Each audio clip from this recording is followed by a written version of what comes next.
Hello students, আমার YouTube চ্যানেলে তোমাদের সবাইকে আবার স্বাগত। আজকে আমরা গ্রুপ 1 এলিমেন্ট অ্যালকালি মেটালের আরও কিছু কেমিক্যাল রিয়াকশান নিয়ে কথা বলবো। সম্ভবত আজকেই আমাদের এই গ্রুপ 1 অ্যালকালি মেটালের ফাইনাল লেকচার। সো দুটো ছোট বিষয় নিয়ে আজকের আলোচনা। প্রথম হচ্ছে আমরা অ্যালকালি মেটালের বিভিন্ন রকম কেমিক্যাল প্রপার্টি দেখেছি। তো জলের সঙ্গে এই ক্ষার ধাতুগুলো কীরকমভাবে বিক্রিয়া করে বা তাদের বিক্রিয়া করার প্রবণতা কীরকম সেইটা নিয়ে আজকে আমাদের আলোচনা হবে।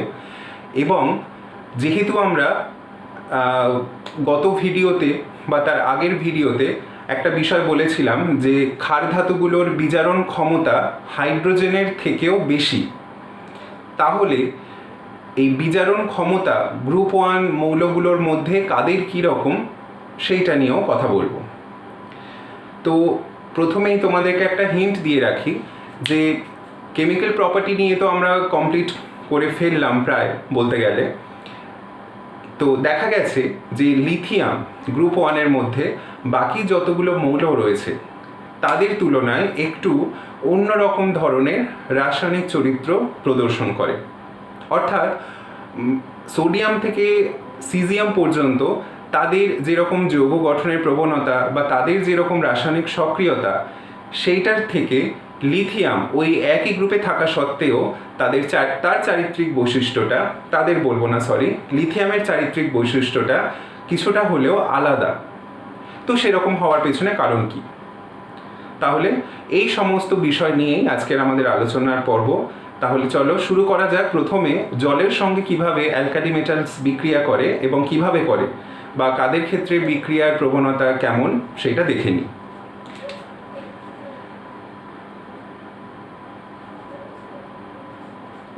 ফার্স্ট পয়েন্ট আমাদের H2O-র সাথে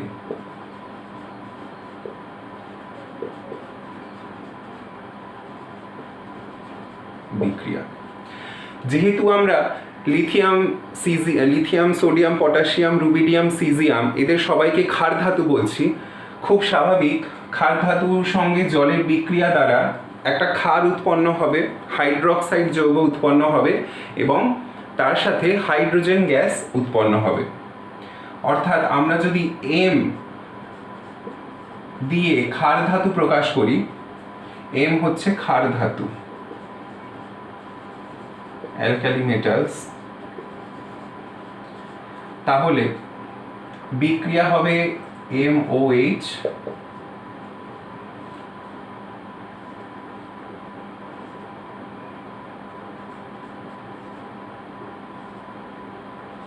এইরকম।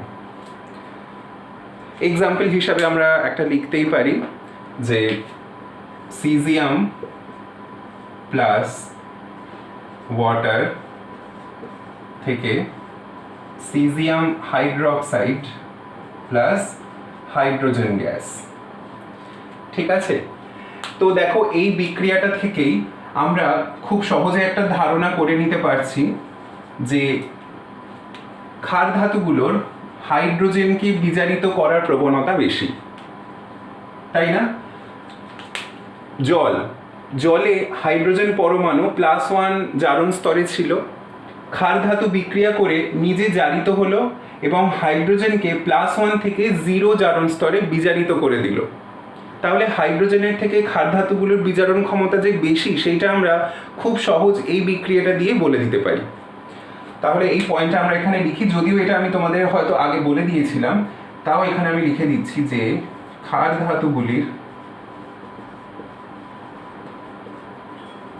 ধাতুগুলির বিজারণ ক্ষমতা হাইড্রোজেন অপেক্ষা বেশি। কারণ যদি হাইড্রোজেনের থেকে বিজারণ ক্ষমতা কম হতো তাহলে কিন্তু তারা হাইড্রোজেনকে এরকম এই বিক্রিয়াতে বিজারিত করতে পারতো না, বরং হাইড্রোজেনটাই যদি এই ক্ষার ধাতুগুলোর বিজারণ ধর্ম হাইড্রোজেনের থেকে কম হতো তাহলে এই হাইড্রোজেন কি করতো, এই ধাতুগুলোকে, তারা তো প্রাথমিকভাবে 0 স্টেটে ছিল, জিরো স্টেটে ছিল তাদেরকে আরও নেগেটিভ জারণ স্তরে নিয়ে যেতে পারত। ভালো করে বিষয়টা বোঝো, আমরা ধাতুর আর হাইড্রোজেনের মধ্যে তুলনা করছি। যদি এখানে কি দেখাচ্ছে যে এখানে ক্ষার ধাতু হাইড্রোজেনগুলোকে বিজারিত করছে, মানে হাইড্রোজেন যে জারণ স্তরে আছে তার থেকে নিম্ন জারণ স্তরে নিয়ে যাচ্ছে, তার মানে কি বিজারণ ঘটাচ্ছে। কিন্তু যদি ক্ষার ধাতুগুলোর বিজারণ ক্ষমতা হাইড্রোজেন অপেক্ষা কম হতো তাহলে হাইড্রোজেনগুলো কি করতো, এই ক্ষার ধাতুগুলোকে আরও নিম্ন জারণ স্তরে নিয়ে যেত, মানে নেগেটিভ জারণ স্তরে নিয়ে যেতে পারতো। কিন্তু সেটা তো হচ্ছে না, তার উল্টোটা হচ্ছে। সেই কারণেই বলা হলো যে ক্ষার ধাতুগুলোর বিজারণ ক্ষমতা হাইড্রোজেন অপেক্ষা বেশি। ঠিক আছে, তো ভালো কথা। এবারে দেখতে হবে যে জলের সঙ্গে কোন ক্ষার ধাতু কত তীব্রতার সাথে বিক্রিয়া করতে পারে। সেকেন্ড কথা হচ্ছে যে ক্ষার ধাতুগুলির জলের সাথে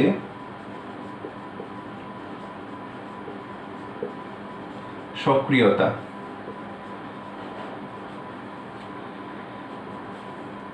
লিথিয়াম থেকে সিজিয়াম পর্যন্ত বৃদ্ধি পায় এবং তা বিস্ফোরণ সহকারে ঘটে।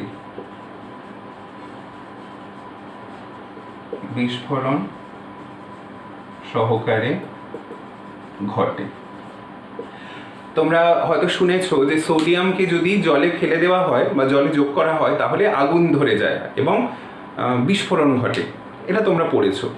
তো সেই জায়গায় যদি সিজিয়ামকে জলে যোগ করা হয়, সিজিয়ামকে জলে যোগ করলে মানে প্রচুর পরিমাণে তাপশক্তি উৎপন্ন হয় এবং সোডিয়াম অপেক্ষাও আরও তীব্রতার সাথে বিক্রিয়া করে।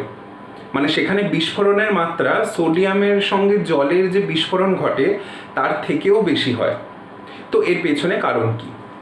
আমরা পড়েছি যে লিথিয়াম যতটা তড়িৎ ধনাত্মক, লিথিয়াম থেকে শুরু করে সিজিয়াম পর্যন্ত তড়িৎ ধনাত্মকতা আরও বৃদ্ধি পাচ্ছে, তার কারণ তাদের আকার ক্রমাগত বাড়ছে।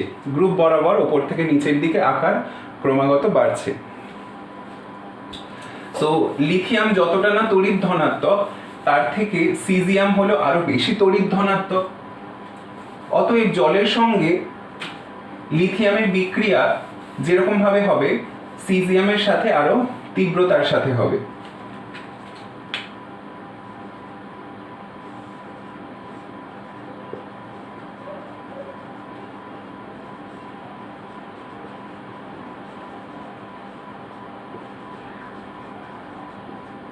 তড়িৎ ধনাত্মকতা বাড়ে, এটা 1 নম্বর। 2 নম্বর কি বলতে পারি যে পৃষ্ঠতলের ক্ষেত্রফল।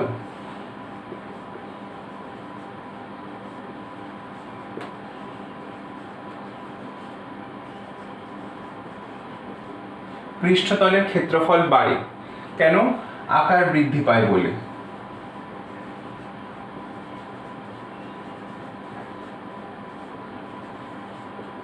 আকার বৃদ্ধির জন্য পৃষ্ঠতলের ক্ষেত্রফল বৃদ্ধি পায় লিথিয়াম থেকে সিজিয়াম বরাবর। তোমরা ভেবে দেখো, এইটা হচ্ছে লিথিয়াম, এটা মনে করো লিথিয়াম পরমাণু, আর এইটা হচ্ছে সিজিয়াম পরমাণু। তাহলে এইখানে পৃষ্ঠতল বলতে তো এইটুকুই পাচ্ছে, জলের অণুগুলো এসে এইটুকু অংশেই বিক্রিয়া করতে পারছে। আর সিজিয়ামের ক্ষেত্রে দেখো এতটা পৃষ্ঠ পাচ্ছে বিক্রিয়া করবার জন্য, তাহলে এইখানে বিক্রিয়ার পরিমাণটা বেশি আর এইখানে বিক্রিয়ার পরিমাণটা কম। এইটা একটা পয়েন্ট। তো সেই কারণে জলের সঙ্গে সিজিয়ামের বিক্রিয়া অপেক্ষাকৃত বেশি তীব্রতার সাথে ঘটে যত অ্যালকালি মেটালস রয়েছে তাদের তুলনায়। তো এইটা সেকেন্ড পয়েন্ট। থার্ড পয়েন্ট আমি কি বলতে পারি? থার্ড পয়েন্ট হচ্ছে যে লিথিয়াম পরমাণুগুলো পরস্পরের সঙ্গে তীব্র ধাতব বন্ধন দ্বারা সুসংবদ্ধ অবস্থায় থাকে, কিন্তু সিজিয়াম পরমাণুগুলো দুর্বল ধাতব বন্ধন দ্বারা পরস্পরের সঙ্গে যুক্ত থাকে।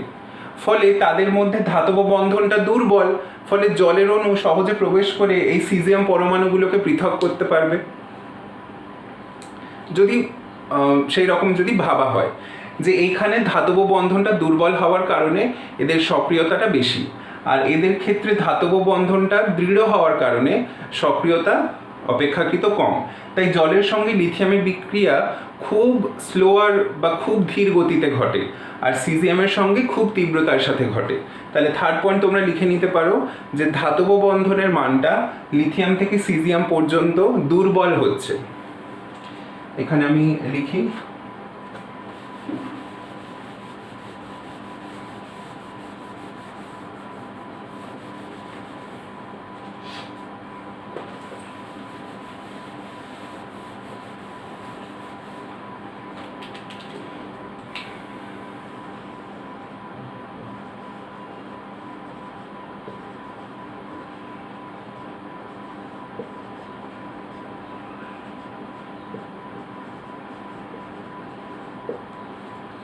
ঠিক আছে।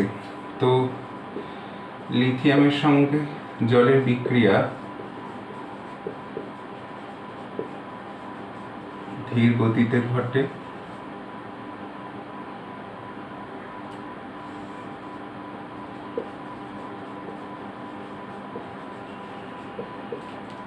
বিক্রিয়ার গতি বাড়ে এবং সিজিএমের সঙ্গে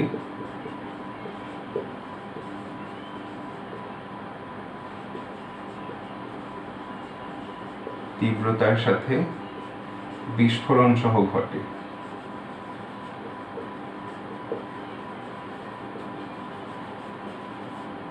ঠিক আছে, তীব্রতার সাথে বিস্ফোরণ সহ ঘটে।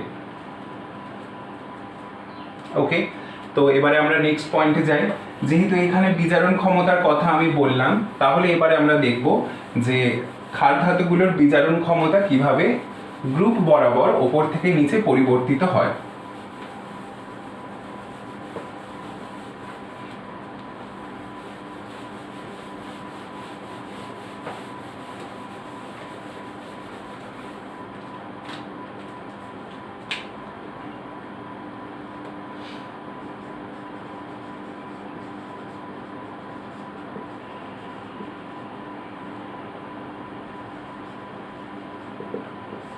বিজারণ ক্ষমতা, এটা তোমরা নিজেরাই ভাবো বিজারণ ক্ষমতা কিরকম হওয়া উচিত।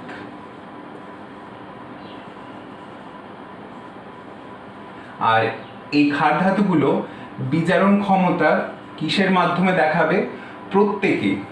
প্রত্যেকে এরা তো কেউ হাইড্রোজেনের সাথে যুক্ত নয় যে হাইড্রোজেন দান করে অন্যকে বিজারিত করে দিল। এরা বিজারণ ক্ষমতা কিসের মাধ্যমে দেখাবে? এরা দেখাবে ইলেকট্রন দান করার মাধ্যমে,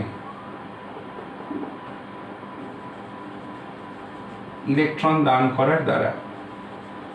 এবারে তোমাদের কাছে আমার একটা প্রশ্ন, যে লিথিয়াম থেকে শুরু করে সিজিয়াম পর্যন্ত ইলেকট্রন দান করার প্রবণতা সবার কি সমান? নিশ্চয়ই না। তাহলে কার বেশি আর কার কম হবে বলো?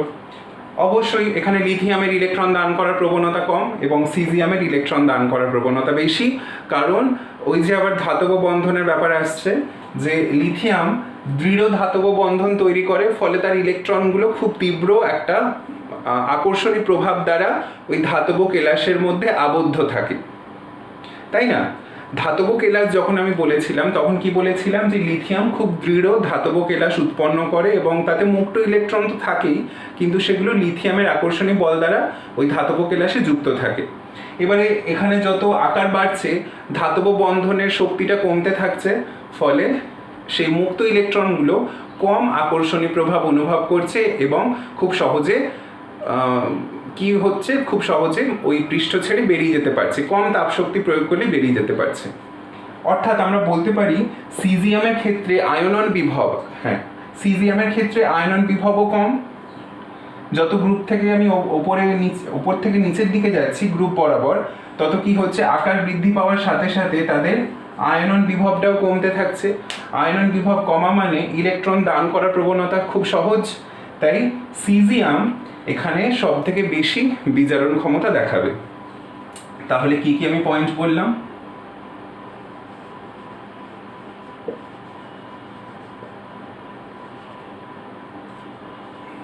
গ্রুপ বরাবর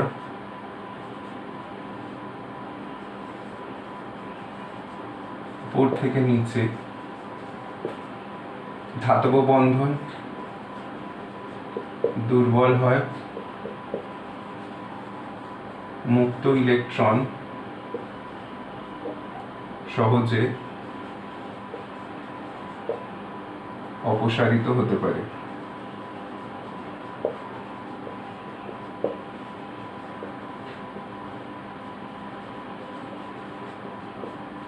সহজে অপসারিত হতে পারে। 2 নম্বর, আয়নন বিভব হ্রাস পায়।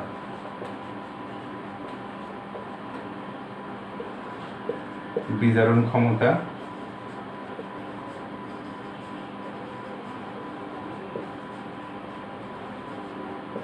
বৃদ্ধি পায়। উপর থেকে নিচে, গ্রুপ বরাবর উপর থেকে নিচে। ঠিক আছে, ক্লিয়ার একদম। এই বিষয়টা নিয়ে আর কোনো সমস্যা থাকার কথাই নয়। তাহলে সিজিয়াম হচ্ছে এখানে তীব্র বিজারক। সিজিয়াম হচ্ছে তীব্র বিজারক। এইবারে একটা ঘটনা, আরো কিছু এক্সপেরিমেন্টাল রেজাল্ট নিয়ে দেখা গেছে যে লিথিয়ামের বিজারণ ক্ষমতা এদের মধ্যে সবার থেকে বেশি। এখানে তো আমরা যে বিষয়গুলো পড়লাম সেই বিষয়গুলো তো ভুল নয়, সেগুলো তো যুক্তিসম্পন্ন বিষয়। সেই বিষয় অনুযায়ী সিজিয়াম হচ্ছে তীব্র বিজারক। কিন্তু আরও কিছু এক্সপেরিমেন্টাল ফ্যাক্ট বলছে যে লিথিয়াম বিজারণ ক্ষমতা বেশি দেখায়। এই গ্রুপে যতজন রয়েছে লিথিয়াম বিজারণ ক্ষমতা বেশি দেখাবে।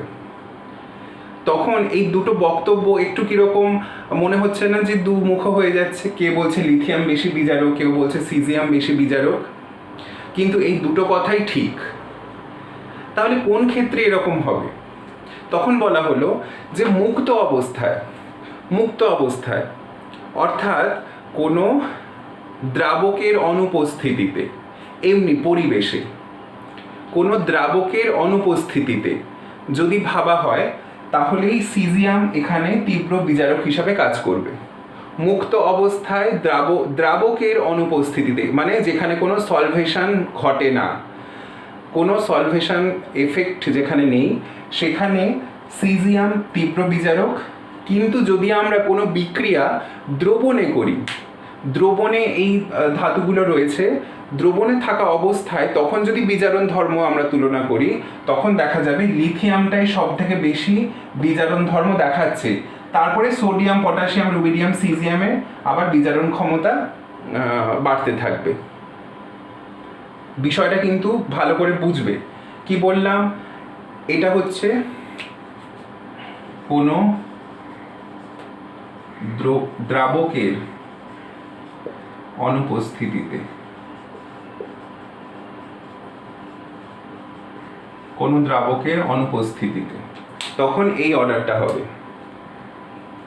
ঠিক আছে, তখন এই অর্ডারটা হবে, অর্থাৎ সিজিয়াম গ্রেটার দেন রুবিডিয়াম, দেন পটাশিয়াম, দেন সোডিয়াম, দেন লিথিয়াম। ঠিক আছে, কোনো দ্রাবকের অনুপস্থিতিতে। এবার যদি দ্রাবকের উপস্থিতিতে হয়,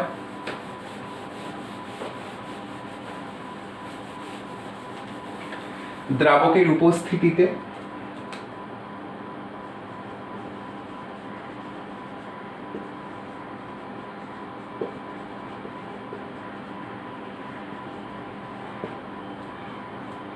দ্রাবকের উপস্থিতিতে কি হবে? লিথিয়ামটা জাস্ট সিজিয়ামের আগে চলে যাবে। দ্রাবকের উপস্থিতিতে লিথিয়াম, তারপর হচ্ছে সিজিয়াম, তারপরে রুবিডিয়াম, দেন দেন পটাশিয়াম, দেন সোডিয়াম। ওকে, মানে এই অংশটুকু ঠিক আছে, কিন্তু লিথিয়ামটা জাস্ট আগে চলে যাচ্ছে। সেটা কোথায়? দ্রাবকের উপস্থিতিতে। তাহলে দ্রাবকের উপস্থিতিতে এমন কিছু ঘটনা ঘটে যেটা লিথিয়ামের তীব্র বিজারক হওয়ার পেছনে দায়ী।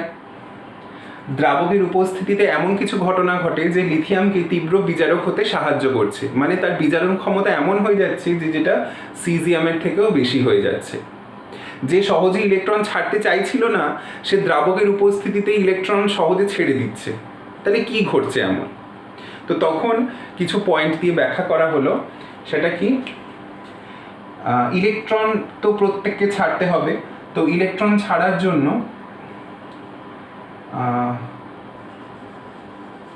মানে কি কি কারণের জন্য এই ঘটনা ঘটছে, মানে লিথিয়াম যে তীব্র বিজারক হয়ে যাচ্ছে, তীব্র বিজারক, সেটা হওয়ার পেছনে কি কারণ? কারণগুলো এদের প্রত্যেকের ক্ষেত্রেই কিন্তু প্রযোজ্য। কি কি কারণ? প্রথম হচ্ছে আয়নন বিভব।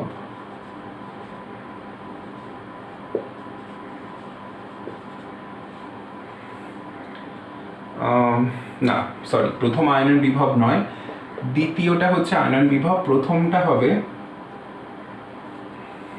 সাবলিমেশনকে বাংলা কি বলে? সাবলিমেশন ঊর্ধ্বপাতন, সম্ভবত সাবলিমেশন, ঊর্ধ্বপাতন শক্তি। নাম্বার বি হচ্ছে আয়নন বিভব।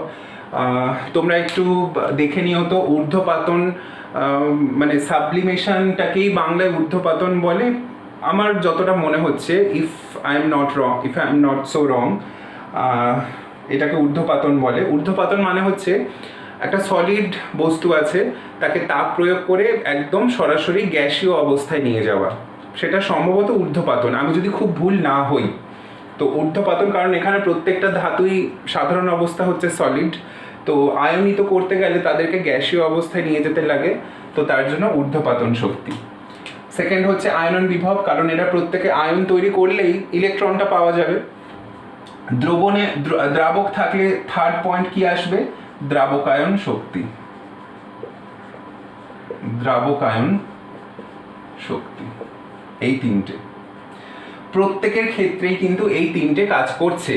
সেটা তুমি লিথিয়াম বলো বা সিজিয়াম, রুবিডিয়াম, পটাশিয়াম, সোডিয়াম যাই বলো না কেন, এই তিনটে শক্তি কাজ করছে। এবারে দেখো, ঊর্ধ্বপাতন শক্তিটাকে আমি বলছি ES, S for sublimation, ES. আয়নন বিভব হচ্ছে ইআই, আয়নাইজেশন এনার্জি। আর দ্রাবকায়ন শক্তি মানে হচ্ছে ই সল, সল মানে ওই সলভেশন, ঠিক আছে? তো যদি এই তিনটে শক্তির যোগফল মানে ইএস, ইআই প্লাস ই সল, এই তিনটের যোগফল যদি নেগেটিভ হয়, এই তিনটের যোগফল যদি নেগেটিভ হয়, তাহলেই এই ধাতুগুলো দ্রবণে আয়ন হিসাবে থাকবে। আয়ন হিসাবে থাকবে মানে সেই ইলেকট্রনটা ছেড়ে দিলেই তবে আয়ন হচ্ছে। এই তিনটে শক্তির যোগফল যদি নেগেটিভ হয়, তবে এই ধাতুগুলো দ্রবণে আয়ন হিসাবে থাকবে। মানে এই টোটালটা যদি নেগেটিভ হয়, তবেই আমি বারবার এক কথা বলছি যে এই ধাতুগুলো দ্রবণে ক্যাটায়ন হিসাবে থাকবে। ক্যাটায়ন হিসাবে থাকবে মানে নিশ্চয়ই তারা ইলেকট্রন ত্যাগ করে ক্যাটায়ন হিসাবে আছে। তাহলে নেগেটিভ হচ্ছে মানে কিভাবে নেগেটিভ হতে পারছে এটা ভাবা যাক। ঊর্ধ্বপাতন শক্তিটা পজিটিভ হয়। কেন পজিটিভ? কারণ ধাতুটা সলিড থেকে গ্যাসে যাবে, তাহলে আমরা তাপ দিলেই তবে ঘটনা হবে। তাপ দিচ্ছি মানে এই ধাতুগুলো তাপ শোষণ করছে, তাহলে তার শক্তি বাড়ছে, তাই পজিটিভ। নেক্সট আয়নন বিভব, ধাতু থেকে ইলেকট্রন বার করতে হবে, শক্তি দিলেই তবে সেই ইলেকট্রনটা ছাড়বে, তাহলে শক্তি গ্রহণ করে ইলেকট্রন ছাড়ছে, তো আয়নন বিভবটাও হচ্ছে পজিটিভ। আর দ্রাবকায়ন শক্তি, এইটা আমি বলেছিলাম যে জলের সঙ্গে আয়নগুলো একটা বন্ধন তৈরি হবে, একটা আকর্ষণীয় প্রভাব তৈরি হবে, যার ফলে শক্তি ছাড়বে। শক্তি ছেড়ে দিচ্ছে মানে কি? এই আয়নগুলোর শক্তি কমছে, তো দ্রাবকায়ন শক্তিটা হচ্ছে নেগেটিভ। তাহলে দেখো, এই দুটো পজিটিভ আর এই একটা নেগেটিভ, তাহলে এই তিনটের যোগফলকে ঋণাত্মক হতে গেলে দ্রাবকায়ন শক্তির মানটা প্রচুর বেশি হতে লাগে। দুটো মান তো পজিটিভ আর এখানে একটা মান হচ্ছে নেগেটিভ, তাহলে এই তিনটে রাশির যোগফল যদি ঋণাত্মক হতে হয়, তাহলে এই মানটাকে প্রচুর বেশি হতে হবে, তবে গিয়ে এটা নেগেটিভ হবে। এবারে ভাবো, দ্রাবকায়ন শক্তি কার ক্ষেত্রে বেশি? অবশ্যই লিথিয়ামের ক্ষেত্রে বেশি, কারণ আকার ছোট, আধান ঘনত্ব বেশি, এগুলো তো সব পড়েছো। তো লিথিয়ামের ক্ষেত্রে যেহেতু দ্রাবকায়ন শক্তি বেশি, তাই তার এই 3টে রাশির যোগফল অধিক ঋণাত্মক হয়। আর অধিক ঋণাত্মক হচ্ছে মানে লিথিয়াম খুব বেশি বেশি ক্যাটায়ন উৎপন্ন করতে পারবে, এবং ক্যাটায়ন উৎপন্ন করতে পারা মানে ইলেকট্রনকে সহজে ছেড়ে দিতে পারবে। তাহলে দ্রবণে থাকা অবস্থায় মানে দ্রাবকের উপস্থিতিতে লিথিয়াম যেহেতু সহজে দ্রাবকায়িত হতে পারছে এবং এই 3টে শক্তির যোগফল ঋণাত্মক করে দিতে পারছে, তাই ইলেকট্রন ছেড়ে দেওয়ার প্রবণতা বেশি। অতএব লিথিয়াম এইখানে বিজারণ বিভব বেশি দেখাচ্ছে। এবারে দ্রাবকায়ন শক্তির বিচারে যদি দেখা যায়, তাহলে বাকিগুলোর ক্ষেত্রেও তো কি হবে, এই রকমই ঘটনা হবে। লিথিয়ামের ক্ষেত্রে আমি যে ঘটনাটা বললাম, বাকি যে ধাতুগুলো রয়েছে তাদের ক্ষেত্রে তো এই ঘটনা হবে, তো তাদের ক্ষেত্রে ঋণাত্মক হতে হবে। এবারে সেই ঋণাত্মক মানটা দেখা গেছে লিথিয়ামে যতটা ঋণাত্মক হচ্ছে বাকিগুলোর ক্ষেত্রে অতটা ঋণাত্মক হচ্ছে না। কম ঋণাত্মক হলে তারা কম মানে আয়ন তৈরি করা বা ইলেকট্রন ছাড়ার প্রবণতা দ্রাবকের উপস্থিতিতে কম হবে, তাই বিজারণ বিভবটাও সেক্ষেত্রে কি হবে, বিজারণ ধর্মটাও কম হবে। আর সেই অর্ডারটা পাওয়া গেছে এই রকম। অতএব দ্রাবকের উপস্থিতিতে কি দেখা গেল, লিথিয়াম হচ্ছে তীব্র বিজারক। ওকে, আশা করি তোমরা এই বিষয়টা বুঝতে পেরেছো। বইতেও তোমরা এই কনসেপ্টটা পাবে, সেটা একটু পড়ো আর ভিডিওটা ভালো করে দেখো। এই কথাগুলো যেগুলো বললাম সেগুলো ভালো করে শোনার চেষ্টা করো। আমি একদম সহজ করে তোমাদেরকে বলে দিলাম যাতে তোমরা বুঝতে পারো। এখানে বেশি কিছু আমি লেখালেখি করিনি, কারণ অনেক কিছু পয়েন্টস বলতে গেলে তোমাদের হয়তো সমস্যা হতে পারে। সেই কারণে আমি খুব কম করে খুব কম পয়েন্টের সাহায্য নিয়ে তোমাদেরকে বিষয়টা বোঝানোর চেষ্টা করলাম। ওকে, তো নেক্সট পয়েন্টে যাওয়া যাক। নেক্সট পয়েন্ট হচ্ছে এই যে দেখো লিথিয়ামের একটা দেখা যাচ্ছে মানে অস্বাভাবিক একটা আচরণ আমরা দেখতে পাচ্ছি, যে কোন সময় লিথিয়াম দেখছি সক্রিয় নয়, আবার কোনো সময় সক্রিয়তা বেশি দেখাচ্ছে। আবার লিথিয়ামের ক্ষেত্রে যৌগ গঠন করার প্রবণতা বিভিন্ন রকম, তাদের স্থায়িত্ব বিভিন্ন রকম। তো এই ঘটনাগুলোর পেছনে কারণ কি, বা কি কি এরকম অস্বাভাবিক পরিস্থিতি লিথিয়ামের ক্ষেত্রে দেখা যায়, সেইটা এবার একটু আমরা ছোট্ট করে আলোচনাটা রাখি।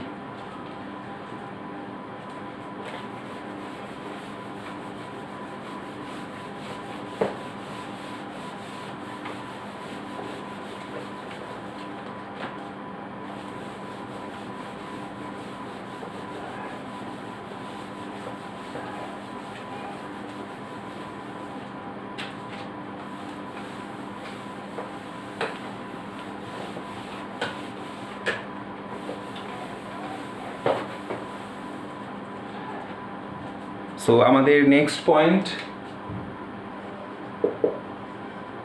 লিথিয়ামের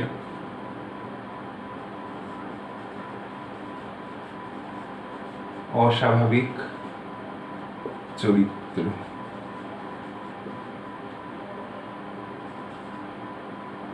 লিথিয়ামের অস্বাভাবিক চরিত্র। তো এই চরিত্রগুলোর পেছনে কারণ কি? অস্বাভাবিক চরিত্র মানে এখানে lithium, sodium, potassium, rubidium, caesium যারা যারা আছে, lithium, sodium, potassium, rubidium, caesium. Sodium, potassium, rubidium, সিজিয়ামের ক্ষেত্রে যেরকম চরিত্রের একটা সামঞ্জস্যতা দেখা যায়, লিথিয়ামের ক্ষেত্রে কিন্তু সেই রকম দেখা যায় না। এ পুরোপুরি আলাদা কিছু চরিত্র দেখায়। তো তার পেছনে মূল যে কারণগুলো সেইগুলো আমি প্রথমে এখানে একত্রিত করি। এক হচ্ছে স্মলার সাইজ, আচ্ছা সরি আমি ইংলিশে লিখে ফেলছি, বাংলাতেই কন্টিনিউ করব। স্মলার সাইজ, আর হচ্ছে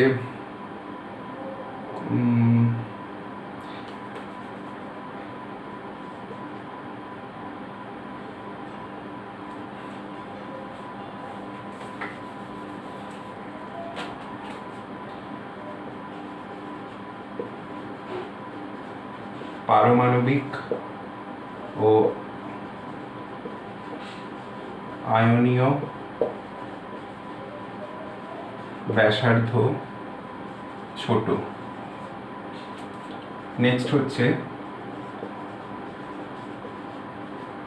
আধান ঘনত্ব বেশি। থার্ড হচ্ছে ধ্রুবায়ন ক্ষমতা, ধ্রুবায়ন ক্ষমতা বেশি। বেশি মানে কাদের থেকে বেশি? এই গ্রুপ ওয়ানে অন্য যে পরমাণু বা তাদের আয়ন রয়েছে তাদের থেকে বলছি, কারণ আমরা অস্বাভাবিক চরিত্র কি হিসাবে বললাম, এই বাকি যে গ্রুপ ওয়ান মেটালস রয়েছে তাদের সাপেক্ষে অস্বাভাবিক চরিত্র বললাম। থার্ড হচ্ছে অধিক হাইড্রেশন,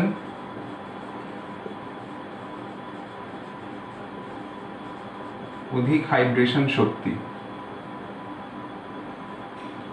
ঠিক আছে, অধিক হাইড্রেশন শক্তি, অনেক কিছু বলা যায়।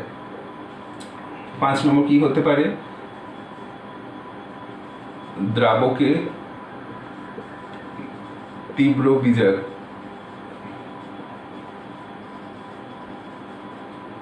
বিজারক ধর্ম। নেক্সট পয়েন্ট বলা যেতে পারে বড় অ্যানায়নের সাথে সমযোজী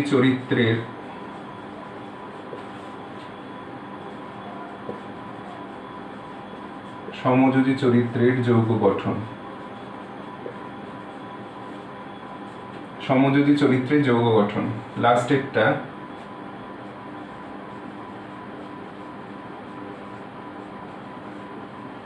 হাইড্রেটেড লবণ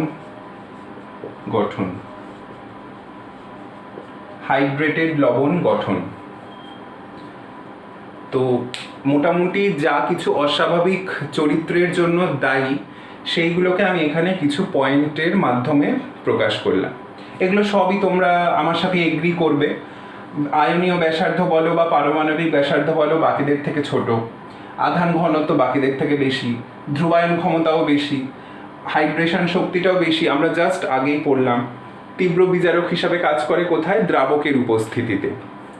বড় অ্যানায়নের সাথে ওই ধ্রুবায়ন চরিত্রের দ্বারা, এটাকে আমরা এখানেও জুড়ে দিতে পারি ধ্রুবায়ন ক্ষমতার জন্য। ধ্রুবায়ন ক্ষমতার দ্বারা সমযোজী চরিত্রের সৃষ্টি করে ওই যৌগের মধ্যে। আর একটা কি হলো? হাইড্রেটেড লবণ সৃষ্টি। তো হাইড্রেটেড লবণটা সৃষ্টি হওয়ার পেছনে কারণ হলো কিন্তু এই আধান ঘনত্ব আর এই হাইড্রেটেড হয়ে থাকার প্রবণতা, এই জন্য। তো এবারে আমরা কিছু উদাহরণের সাথে এই ঘটনাগুলোকে একটু প্রমাণ করবো। মানে এখন তো আমার হাতে নাতে বিক্রিয়া করে দেখানো সম্ভব নয়, তো আমরা যেগুলো পড়েছি সেইগুলোই তোমাদের সামনে প্রেজেন্ট করছি।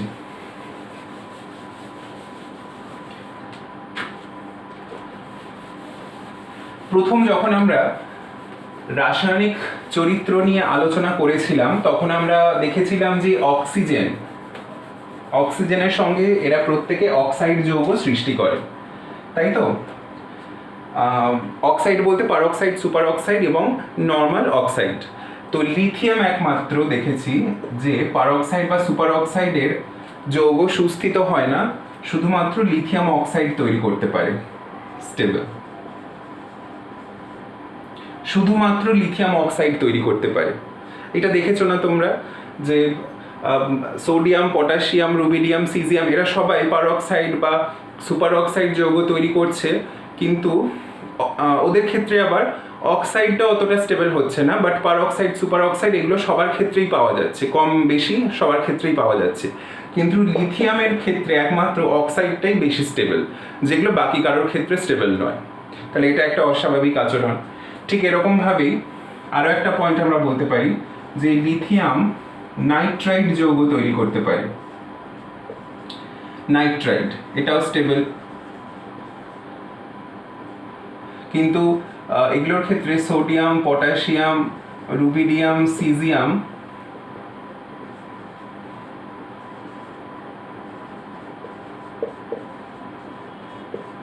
এগুলো কারোর ক্ষেত্রেই পাওয়া যায় না, মানে এদের কারোর ক্ষেত্রেই হয় না। এবারে যেগুলো ধরো সল্ট যেগুলো রয়েছে, লিথিয়াম কার্বনেট বা লিথিয়াম সালফেট, লিথিয়াম নাইট্রেট, এই যে লবণগুলো আছে এই লবণগুলো তাপের প্রভাবে বিয়োজিত হয়।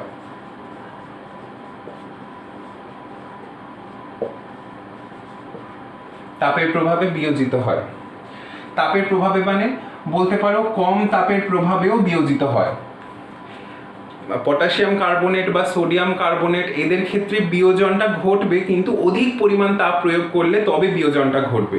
আর এইগুলোকে কম তাপের প্রভাবেও এরা বিয়োজিত হতে পারে।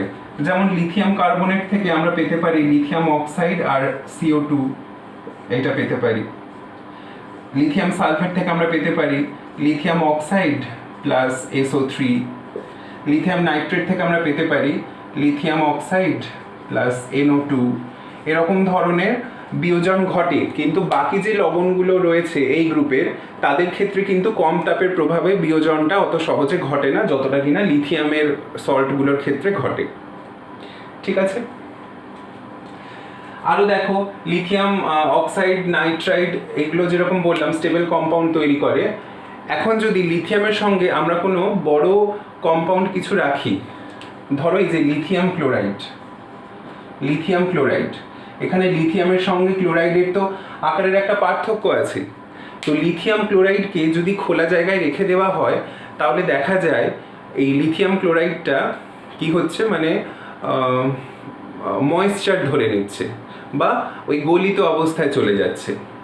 লিথিয়াম ক্লোরাইড গলিত অবস্থায় চলে যাচ্ছে, কারণ ক্লোরাইডের আকারটা বড়, লিথিয়ামের আকারটা ছোট। তাই লিথিয়াম কি করে, এই ময়েশ্চারকে বাইরে থেকে টেনে নেয়। এইটা যেমন একটা ঘটনা যে ময়েশ্চার টেনে নিয়ে কি হচ্ছে, নিজে হাইড্রেটেড হয়ে যাচ্ছে। ময়েশ্চার মানে কি, জলীয় বাষ্প টেনে নিয়ে নিজে হাইড্রেটেড হয়ে যাচ্ছে। আর হাইড্রেটেড হয়ে যাওয়ার ফলে তার আকারটা ক্লোরিনের কাছাকাছি হয়ে গেল বা ক্লোরিনের আকারের প্রায় সমান হয়ে গেল। তখন তারা দুজন খুব সুস্থিত একটা যৌগ তৈরি করে নিতে পারবে। সেই কারণে লিথিয়ামের যে সল্টগুলো, মানে এরকম যেখানে লিথিয়াম আর তার সাথে যে অ্যানায়নটা রয়েছে, লিথিয়াম ক্যাটায়ন এবং তার সাথে যে অ্যানায়নটা রয়েছে, তাদের আকারের যদি পার্থক্য থাকে তাহলে দেখা গেছে সেখানে কিন্তু এরকম হাইড্রেটেড লবণ তৈরি করার একটা প্রবণতা থাকে, বা শোধক লবণ সেইগুলো তৈরি করার প্রবণতা থাকে লিথিয়ামের ক্ষেত্রে। যদিও সেটা সোডিয়াম বলো, সোডিয়ামের ক্ষেত্রে আছে, পটাশিয়াম রুবিডিয়াম এদের ক্ষেত্রে অতটা দেখা যায় না, কিন্তু লিথিয়ামের খুব বেশি আছে। আর সোডিয়ামের ক্ষেত্রে কিছু কিছু ক্ষেত্রে দেখা যায় যে শোধক লবণ তৈরি করার ব্যাপারটা। হ্যাঁ, মানে এই যে যেমন ধরো লিথিয়াম ক্লোরাইড ডট 6H2O, অর্থাৎ এই ক্লোরাইডের সঙ্গে লিথিয়ামটা যখন কম্বাইন করবে তখন ক্লোরাইডের আকার যেহেতু লিথিয়ামের থেকে বড়, তো লিথিয়ামের আকার মানে ক্লোরাইডের আকারের সমান আকৃতি পাওয়ার জন্য লিথিয়াম কি করছে, বায়ুমণ্ডল থেকে জলীয় বাষ্পকে শোষণ করে নিয়ে নিজের আকারটা লিথিয়াম আয়নের আকারটা হাইড্রেট হয়ে যাওয়ার পরে ক্লোরাইডের আকারের প্রায় সমান হয়ে যাচ্ছে। ফলে তখন যৌগটা কি হয়ে গেল, সুস্থিত হয়ে গেল। আর সেকেন্ড কি, ওই সেকেন্ড না, মানে নেক্সট পয়েন্ট আমরা কি বলতে পারি, যে সমযোজী চরিত্র সৃষ্টি করে দিচ্ছে, যেখানে আয়নগুলোর একটা আকারের পার্থক্য থাকে। সেই রকম উদাহরণ আমি এখানে দেখাচ্ছি, দেখো।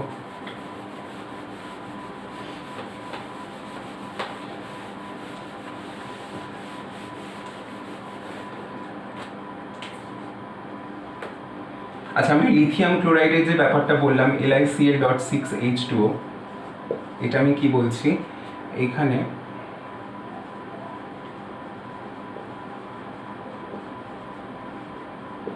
শোধকায়িত হয় কারণ লিথিয়াম প্লাস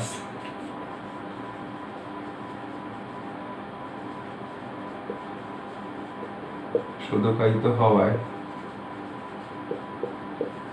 Cl মাইনাসের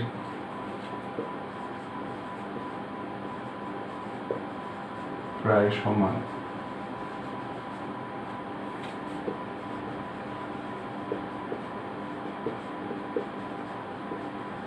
আকৃতি বিশিষ্ট। তাই লিথিয়ামের কিছু কিছু সল্ট আমরা এরকম হাইড্রেটেড ফর্মে পেয়ে থাকি। ঠিক আছে, নেক্সট পয়েন্ট, লিথিয়াম আয়োডাইড যদি ভাবি, তাই লিথিয়াম আয়োডাইড এই ক্ষেত্রে ধ্রুবায়ন ঘটে,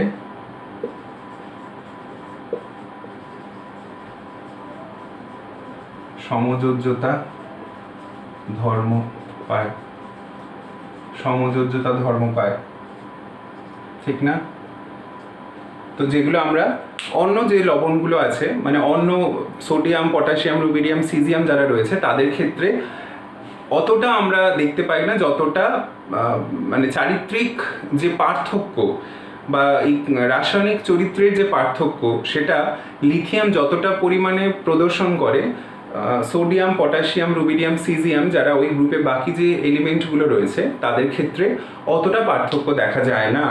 সেই কারণেই এই রকম কিছু কিছু ধর্মের সাপেক্ষে বলা হয়েছে যে লিথিয়াম অ্যালকালি মেটালের গ্রুপে থাকা সত্ত্বেও বাকি এলিমেন্টের তুলনায় লিথিয়াম কিন্তু একটু অস্বাভাবিক আচরণ দেখিয়ে থাকে। ঠিক আছে, লিথিয়ামের আরও কিছু আমরা রাসায়নিক আচরণ বা ভৌত আচরণের কথা বলবো, তবে সেইটা অন্য একটা ধাতুর সঙ্গে সাদৃশ্য রেখে, যেটা আমরা কর্ণ সম্পর্ক বা ডায়াগোনাল রিলেশনশিপের সময় হয়তো পড়েছি। তো সেইটা আমরা লিথিয়ামের সঙ্গে ম্যাগনেসিয়ামের দেখবো একটা এরকম রাসায়নিক ইভেন ভৌত চরিত্রেরও কিছু সামঞ্জস্যতা রয়েছে, মানে সাদৃশ্য রয়েছে। তো এইখানে যেরকম আমরা কেমিক্যাল প্রপার্টিজের কথা বললাম, ঠিক এই চরিত্রগুলো আমরা ম্যাগনেসিয়ামের ক্ষেত্রেও দেখে থাকি, কারণ লিথিয়াম প্লাস এবং ম্যাগনেসিয়াম 2+ এই দুজনের প্রায় আকার বলো, পারমাণবিক আকার হোক বা আয়নীয় ব্যাসার্ধ হোক বা যাই হোক, যে কেমিক্যাল প্রপার্টিজ আমরা এই ক্ষেত্রে দেখছি, ম্যাগনেসিয়াম 2+-এর ক্ষেত্রেও পুরো সিমিলার দেখা যায়। তো সেটা আমরা যখন গ্রুপ 2 পড়বো, মানে এস ব্লকের গ্রুপ 2, তখন আমরা সেই বিষয়টা নিয়ে আলোচনা করব। তো এইখানেই আমাদের গ্রুপ 1 অ্যালকালি মেটালসের ডিসকাশন কমপ্লিট হলো। আজকের এটাই ফাইনাল সেশন ছিল। সো এরপরের ভিডিওতে আমরা গ্রুপ 2 নিয়ে আলোচনা স্টার্ট করব। তো তোমরা এই ভিডিওগুলো খুব ভালো করে দেখো, বিষয় যেগুলো তোমাদেরকে বললাম সেই বিষয়গুলো তোমরা একটু বোঝার চেষ্টা করো। বুঝতে না পারলে সেটা তো তোমাদের সাথে আমার তো কথা হচ্ছেই, তোমরা আমাকে জানিও। সো আজকের ভিডিওটা আমি এখানেই শেষ করছি। ভিডিও কেমন লাগলো সেটা তোমরা কমেন্টে জানিও, আর যদি ভালো লেগে থাকে তাহলে তোমরা একটা লাইক করে দিও। সো ভালো থেকো সবাই, দেখা হবে পরের ভিডিওতে। Okay, take care and good bye.